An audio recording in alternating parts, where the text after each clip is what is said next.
ইনিংসের তৃতীয় ওভারের প্রথম ডেলিভারি, শেখ মেহেদী ডেলিভারিটি করবেন, তামিম ইকবাল ডাউন উইকেটে এগিয়ে এসেছেন, কিন্তু হঠাৎ বল না করেই থেমে যান শেখ মেহেদী, অর্থাৎ তামিম ইকবালকে ঢপ মেরেছেন তিনি।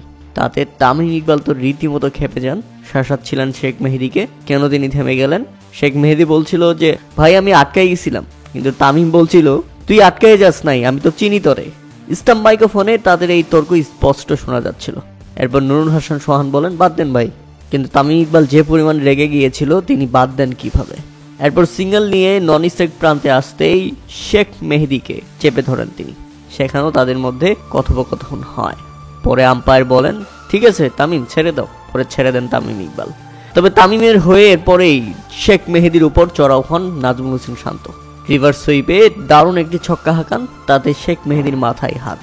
এর পরের ওভারে অবশ্য প্রতিশোধ নিয়েছেন তামিম ইকবাল, শেখ মেহেদীকে দুইটি বাউন্ডারি হাঁকিয়ে তারপরেই ক্ষান্ত হয়েছেন তিনি।